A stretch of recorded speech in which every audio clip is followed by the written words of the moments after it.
Hi everyone, कैसे हो आप सभी लोग। आई होप आप लोग अच्छे होंगे। मैं हूं राहुल जायसवाल एंड स्वागत करता हूं आप सभी का एक बार फिर हमारे यूट्यूब चैनल JR ट्यूटोरियल्स में।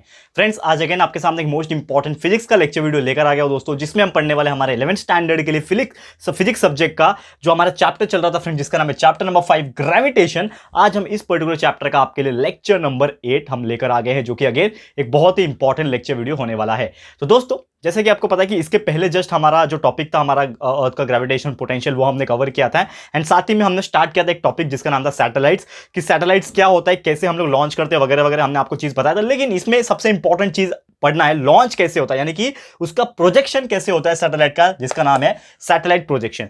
टॉपिक बहुत इंपॉर्टेंट है। इसमें मैं आपको बताने वाला हूं कि कोई भी एक सैटेलाइट वो लॉन्च कैसे होता है, क्योंकि आपने जरूर से देखा होगा जो हमारे लाइक स्पेस प्रोग्राम के जो साइंटिस्ट होते हैं वो लॉन्च करते हैं हर साल कुछ ना कुछ। हमारे सैटेलाइट जो है वो लॉन्च होते हैं हमारे अर्थ सरफेस से, हमारे एटमॉस्फेयर में जाते हैं और हमारे अर्थ सरफेस के बाहर भी स्पेस में जाते हैं एंड बहुत सारी चीजें में हेल्प करते हैं हमारे। तो ये लॉन्च कैसे होता है, इसका क्या प्रोजेक्शन होता है एंड इसके पीछे कुछ कंडीशंस होते हैं, टर्म्स एंड कंडीशन, ये भी मैं आपको बताने वाला हूं। तो इसके लिए ये वीडियो बहुत इंपॉर्टेंट है, वीडियो को एंड तक जरूर से देखिएगा। तो चलिए शुरुआत करते हैं इस लेक्चर वीडियो की। तो सबसे पहले बात हम लोग बात करने वाले हैं सैटेलाइट प्रोजेक्शन की। What do you mean by satellite projection. अब देखो, सवाल ये उठता है कि सबसे पहले कि सैटेलाइट का लॉन्च होता कैसा है। मैं नॉर्मल सबसे पहले आसान भाषा में आपको मैं समझाने की कोशिश करता हूं।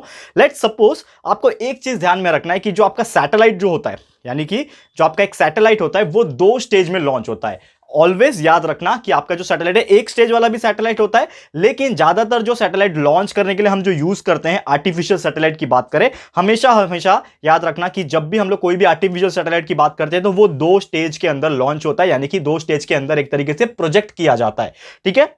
अब फर्स्ट स्टेज में होता क्या है कि जैसे कि सबसे पहले आपको बताऊं कि आपने देखा होगा, टीवी में भी देखा होगा कि जो एक रॉकेट है, एक रॉकेट जैसा चीज दिख रहा है, उसके टॉप पे आपको दिखेगा, तो उसके टॉप पे जो चीज रहता है वो सैटेलाइट होता है, ये लॉन्चर होता है आपका। और जैसे ही क्या होता है उसके नीचे आग लगती है, यानी कि एक तरीके से ब्लास्ट जैसा होता है, इग्नाइट होता है, जो फ्यूल होता है ना, जो आपका फ्यूल यूज होता है उसमें, वो इग्नाइट होता है, एक धमाका जैसा होता है, एक आग लगती है और वो आग के वजह से, यानी कि Newton third law of motion apply होता है, to every action there is equal and opposite reaction.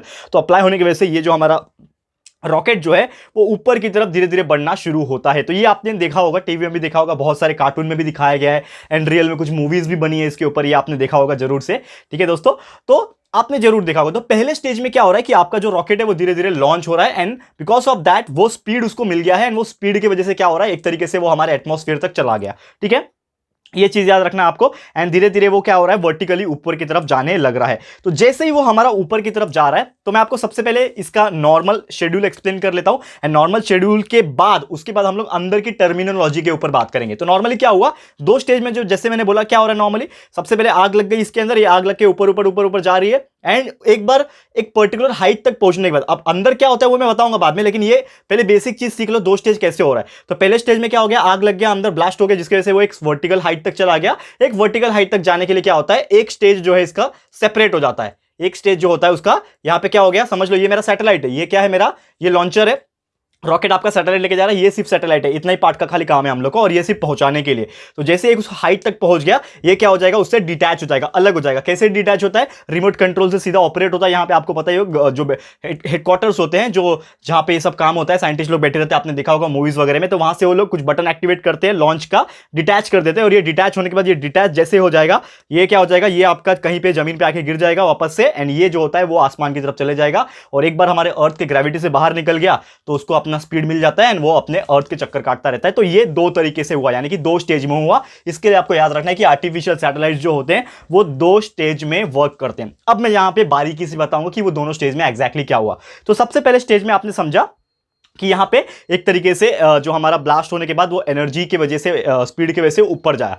अब वो ऊपर जा रहा है तो हमेशा याद रखना है कि वो हमेशा कैसे ऊपर जाता है, हमेशा जाता है वो वर्टिकल हाइट पे जाता है। कितने हाइट पे जाता है, वर्टिकल हाइट पे जाता है। और एक चीज का और ध्यान रखना है दोस्तों कि वर्टिकल हाइट पे जाने के बाद उसमें जो वेलोसिटी होती है, वो वेलोसिटी भी जो एक्ट करती है उसके ऊपर, वो भी होती है उसकी वर्टिकल वेलोसिटी। ये जो वेलोसिटी होती है वो क्या होती है, वर्टिकल वेलोसिटी होती है, तभी तो वो स्ट्रेट ऊपर जाता है।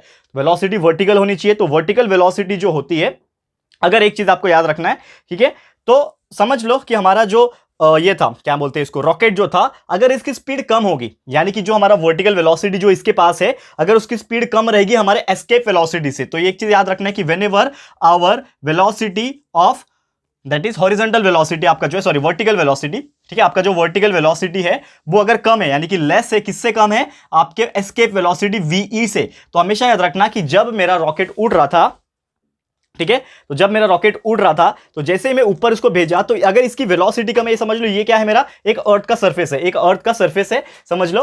तो ये जब मेरा अर्थ का सरफेस था, समझ लो यहां पे, और ये मेरा रॉकेट था, ये मैंने उड़ाना शुरू किया, लेकिन इसकी एक वेलोसिटी है, वर्टिकल वेलोसिटी है, उड़ रहा है, लेकिन यहां पे जाने के बाद इसका ना वेलोसिटी खत्म हो गया, स्पीड जो है कम हो गया। तो जब इसका वेलोसिटी कम हो गया और इसका एस्केप वेलोसिटी जितना होना चाहिए था उतना नहीं है, तो क्या हो जाएगा, ये अर्थ का ग्रेविटेशनल फील्ड को बाहर नहीं काट पाएगा, नहीं पहुंचा पाएगा, और एक टाइम ऐसा इसका आएगा कि ये स्पीड होके वापस से कम हो जाएगा और ये वापस से अर्थ के ऊपर आके गिर जाएगा, ठीक है। इसके लिए बहुत सारे सैटेलाइट्स क्या होते हैं, फेल भी होते हैं, आपने देखा होगा, अभी तो बहुत कम ही होते हैं, रेयर होते हैं, क्योंकि अभी सब साइंटिस्ट जो है वो टेक्नोलॉजी का यूज करना सीख गए हैं एंड बहुत सारे एडवांस टेक्नोलॉजीज आ गए हैं। लेकिन एक टाइम ऐसा हुआ करता था कि फेल भी होते थे, लेकिन अभी हमको समझ में आ गया है कि हमको हमारा वेलोसिटी जो वर्टिकल वेलोसिटी रहेगा उसको एस्केप वेलोसिटी से ज्यादा रखना है। तो ज्यादा रखना है तो हमारे अर्थ के ग्रेविटेशनल फोर्स को वो क्या करेगा, चीर के चले जाएगा, कहां पे चले जाएगा, अर्थ के ग्रेविटेशनल फील्ड से वो क्या हो जाएगा, बाहर निकल जाएगा। एक बार वो बाहर निकल गया फिर वो स्पेस में चले जाएगा, ठीक है। तो फर्स्ट स्टेज में क्या हो रहा है, नॉर्मली जैसे हमने बात किया कि जो हमारा 2 स्टेज होता है, फर्स्ट स्टेज में it is nothing but fuel में आग लगता है, इग्नाइट होता है, जिसकी वजह से आपका लॉन्चर उसको सबसे पहले क्या लेके जाता है, फर्स्ट स्टेज में उसको लेके जाएगा एक डिजायर हाइट तक। कहां लेके जाएगा, एक पर्टिकुलर हाइट तक लेके जाएगा, डिजायर्ड हाइट तक लेके जाएगा। एंड जैसे हाइट तक लेके जाएगा उसके बाद क्या होता है कि रिमोट कंट्रोल के थ्रू पहला जो स्टेज है वो सेपरेट हो जाता है, और उसके जस्ट पहले ये पूरा का पूरा जो लॉन्चर होता है वो क्या हो जाता है, 90 डिग्री रोटेट हो जाता है। क्यों 90 डिग्री रोटेट होता है, यहां पे मैं रीजन बताता हूं। जैसे कि मैंने आपको एग्जांपल बताया अभी यहां पे कि क्या बोला मैंने कि आपका जो रॉकेट है, ये समझ लो मेरा स्पेस था, मतलब अर्थ का ग्रेविटेशनल फोर्स, तो रॉकेट एक बार यहां तक पहुंच गया, इसके बाहर चला गया, अब उसको वापस से ऊपर नहीं जाना है, अब उसको क्या जाना है, एक तरीके से वर्टिकल हॉरिजॉन्टल डायरेक्शन में जाना है। तो जब एक बार डिजायर हाइट मिल गया, यानी कि वर्टिकल जितना भी वो ऊपर जा सकता था वो चला गया, अब वो क्या करेगा, 90 डिग्री इसको मोड़ देगा। कैसे मोड़ेंगे, we have the remote control, जो भी साइंटिस्ट होंगे उसको ऐसा मोड़ देंगे। तो ये 90 डिग्री मुड़ गया एंड फिर जाके उसको हॉरिजॉन्टल वेलोसिटी देना है, और इस बार जब हॉरिजॉन्टल वेलोसिटी मिल जाएगा सेकंड स्टेज में, तो फिर वो हमारे अर्थ के ग्रेविटी से बाहर चले जाएगा और हमारे अर्थ के कंटिन्यूस वो चक्कर काटने लगेगा, रिवॉल्व करने लगेगा हमारे अर्थ के आसपास, ठीक है। और ये जो हॉरिजॉन्टल वेलोसिटी जो दिया हमने, ठीक है, बाद में जो हमने क्या किया, उसको एक हॉरिजॉन्टल वेलोसिटी दिया ताकि वो अर्थ सरफेस के बाहर जाके और एक ऑर्बिट में घूम सके, हमारे अर्थ के चक्कर काट सके। ये जो हॉरिजॉन्टल वेलोसिटी होती है ना दोस्तों, इसी को हम लोग क्या बोलते हैं, this horizontal velocity by which our satellites comes after the earth gravitational field, earth के ग्रेविटेशनल फील्ड से वो बाहर निकल जाता है एंड वो स्टार्ट हो जाता है रिवॉल्व करना इन ए सर्कुलर ऑर्बिट, या फिर आप बोल सकते हो एक सर्कुलर मैनर में हमारे अर्थ के आसपास जब चक्कर काटना शुरू कर देता है, तो वही चीज को हम लोग बोलते हैं दोस्तों, ये वेलोसिटी को हम लोग बोलते हैं क्रिटिकल वेलोसिटी। ये बहुत इंपॉर्टेंट चीज है, क्रिटिकल, ठीक है ना, क्रिटिकल वेलोसिटी इसको बोलते हैं, या फिर इसको ना एक और नाम से जाना जाता है, ऑर्बिटल वेलोसिटी के नाम से भी जाना जाता है। कैसे जाना जाता है, ऑर्बिटल वेलोसिटी के नाम से भी जाना जाता है। ये चीज आपको याद रखना है, क्लियर है। तो उम्मीद करता हूं कि what do mean by horizontal velocity या फिर क्रिटिकल वेलोसिटी और ऑर्बिटल वेलोसिटी, ये आपको क्लियर हो गया होगा। अब यहां पे हम लोग को बात करना है, ये तो हमने समझ लिया कि सैटेलाइट का प्रोजेक्शन किस प्रकार होता है, कैसे लॉन्च वगैरह हो रहा है, ये हमने समझ लिया। अब इसमें एक और मोस्ट इंपॉर्टेंट चीज हमें पढ़ना है दोस्तों, ये मैं रफ कर लेता हूं फिर मैं आपको बताता हूं।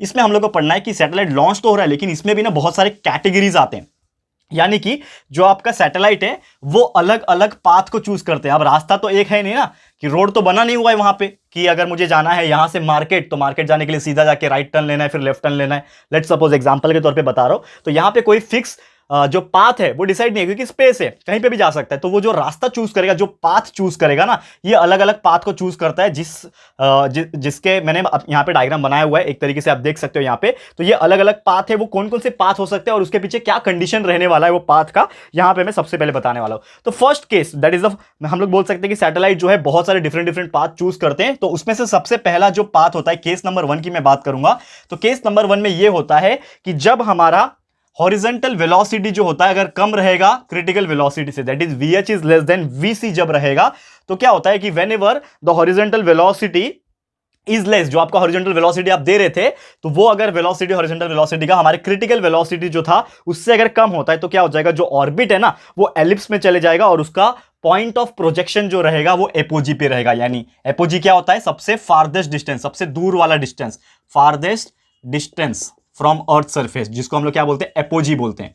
ये याद रख दो, ये आपने पढ़ा भी है पहले ज्योग्राफी में, ठीक है। तो जैसे मैंने बोला कि जब हमारा VH जो है लेस देन रहेगा VC से, तो हमारा जो सैटेलाइट रहेगा वो ये वाला पाथ, पहला वाला पाथ फॉलो करेगा। VH is less than VC, दिख रहा है आपको, ये मैंने लिख भी रखा है यहां पे। तो VH लेस देन VC रहेगा, तो वो कौन सा पाथ फॉलो करेगा? एलिप्टिकल पाथ, यानी कि एलिप्स में घूमेगा वो, सर्कल अर्थ के चक्कर काटेगा एलिप्स में, लेकिन उसका जो पॉइंट ऑफ प्रोजेक्शन रहेगा, यानी जहां से वो पॉइंट ऑफ प्रोजेक्शन हो रहा है, प्रोजेक्ट जहां से हो रहा है, वो पॉइंट क्या रहेगा? सबसे फार्देस्ट डिस्टेंस रहेगा, जिसको हम लोग क्या बोलते हैं? एपोजी बोलते हैं। तो क्लियर है। तो पहला जो आपका कंडीशन था केस नंबर 1, उम्मीद करता हूं कि ये चीज आपको समझ में आ गया रहेगा। अब बात कर लेते हैं केस नंबर 2 में क्या होता है, ठीक है ना। तो केस नंबर 1 में और एक चीज यहां पे मैं आपको बताना भूल गया कि ऑर्बिट जो है एलिप्स फॉलो कर रहा है और जिसका पॉइंट ऑफ प्रोजेक्शन एपोजी है, लेकिन इसमें जो सैटेलाइट होते हैं ना, इसको ना एक तरीके से नॉन कंजर्वेटिव फोर्स महसूस होता है कि जब भी वो हमारे एटमॉस्फेयर के ऊपर जाएगा, यानी कि जब लॉन्च हो रहा है प्रोजेक्शन में, तो एटमॉस्फेयर के ऊपर जा रहा है, तो धीरे धीरे क्या लगेगा उसको? नॉन कंजर्वेटिव फोर्स महसूस होगा, क्योंकि वो क्या कर रहा है? हवा को चीरता हुआ जा रहा है, एक तरीके से एयर रेजिस्टेंस उसके ऊपर लगेगा।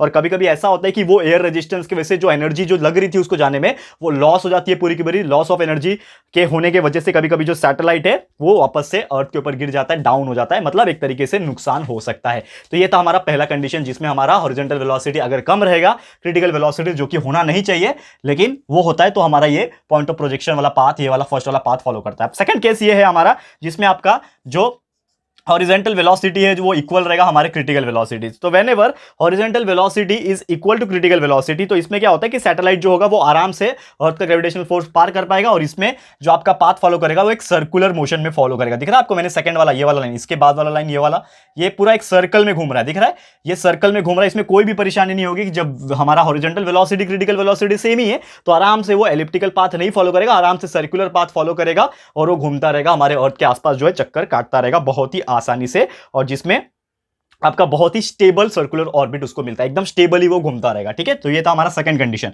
अब मैं बात कर लेता हूं हमारे थर्ड कंडीशन, जिसका नाम है केस नंबर 3। तो केस नंबर में 3 क्या होगा कि जब हमारा एक तरीके से हॉरिजॉन्टल वेलोसिटी है, जो हॉरिजॉन्टल वेलोसिटी है वो अगर हमारे क्रिटिकल वेलोसिटी से तो बड़ा है, यानी कि horizontal velocity is greater than critical velocity but less than escape velocity, यानी कि एस्केप वेलोसिटी से छोटा है हमारा जो हॉरिजॉन्टल वेलोसिटी VH जो है वो क्रिटिकल वेलोसिटी से तो बड़ा रहेगा, लेकिन एस्केप वेलोसिटी से अगर छोटा रहेगा, तो वो केस में क्या होता है, वो पाथ फॉलो करेगा किसका?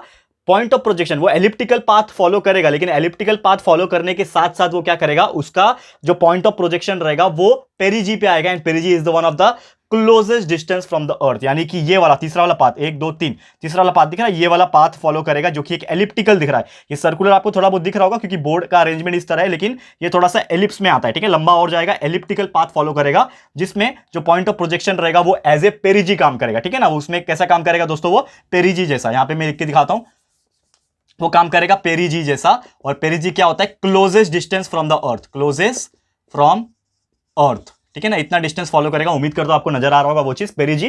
तो एपोजी एंड पोरिजी, एपोजी क्या होता है? Longest distance, farthest distance, पेरिजी is the smallest distance, closest distance हम लोग बोल सकते हैं। क्लियर है? तो उम्मीद करता हूं कि थर्ड कंडीशन, जिसमें आपका horizontal velocity will be greater than critical velocity but less than escape velocity, इसमें हमारा थर्ड एलिप्टिकल पाथ फॉलो करता है। ठीक है, ये वाला कंडीशन। अब चौथा केस क्या बोलता है, यहां पे हम उसके बारे में चर्चा करेंगे। Fourth condition, case number 4।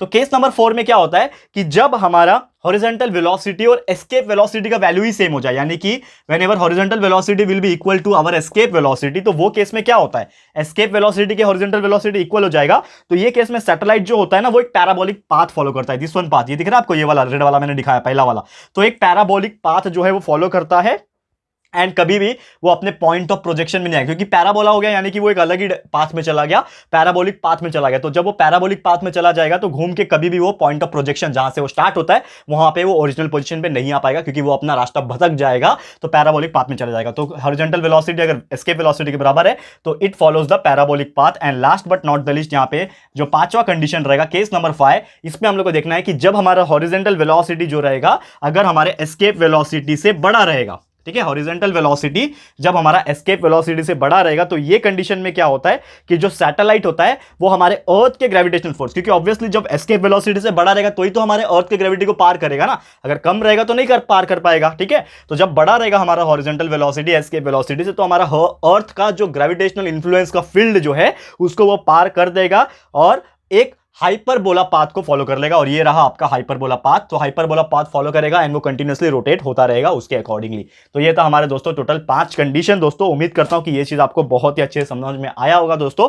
तो आज के लिए हमारा जो लेक्चर है इतना ही दोस्तों। उम्मीद करता हूं कि ये चीज आपको बहुत ही अच्छे से क्लियर हो गया होगा। तो आज हमने क्या क्या कवर किया, सबसे पहले तो देखा हमने हमारा जो सैटेलाइट है वो किस तरह से लॉन्च कर सकते हैं 2 स्टेज के अंदर, एंड वो कैसे होता है पूरा प्रॉपरली एक्सप्लेन किया है मैंने। सैटेलाइट का प्रोजेक्शन ऑफ सैटेलाइट ये बहुत ही अच्छे से एक्सप्लेन किया। एंड उसके बाद हमने देखा कि किस प्रकार 5 अलग अलग कंडीशंस, 5 अलग अलग केसेस हो सकते हैं जिसके हेल्प से वो अपना पाथ जो होता है सैटेलाइट वो डिसाइड कर सकता है। तो उम्मीद करता हूं कि ये पांचों कंडीशन आप लोग लर्न कर लोगे एंड आपको समझ में भी आ गया होगा। तो आज के लिए इतना ही, जल्द मिलेंगे आपके सामने एक और नया लेक्चर वीडियो लेके, ठीक है। लेक्चर नंबर 9 लेकर आ जाएंगे, जिसमें एक थोड़ा सा बचा हुआ पार्ट है, 1-2 दिन के अंदर हम लोग कवर कर देंगे उसको, एंड पूरा का पूरा चैप्टर जो है कंप्लीट हो जाएगा, ठीक है। तो कैसा लगा हमारा ये आज का लेक्चर वीडियो दोस्तों, प्लीज हमें कमेंट करके बताना है और अपनी राय और सजेशन जरूर से देना है। और अगर आपको ये वीडियो पसंद आए, थोड़ा भी यूजफुल लगा है फ्रेंड्स, तो प्लीज वीडियो को लाइक कीजिएगा, शेयर कीजिएगा अपने सारे फ्रेंड्स लोगों के साथ, फटाफट से शेयर करो। एंड अगर आपने अभी तक इस चैनल को सब्सक्राइब नहीं किया है तो फटाफट से हमारे चैनल को सब्सक्राइब कर देना, साथ में बेल आइकन को प्रेस कर देना, ताकि जब भी हम लोग वीडियो लेकर आएंगे आप लोगों को नोटिफिकेशन मिलती रहेगी, ठीक है फ्रेंड्स। तो मिलते हैं हमारे अगले वीडियो में। ये वीडियो देखने के लिए thank you and good bye.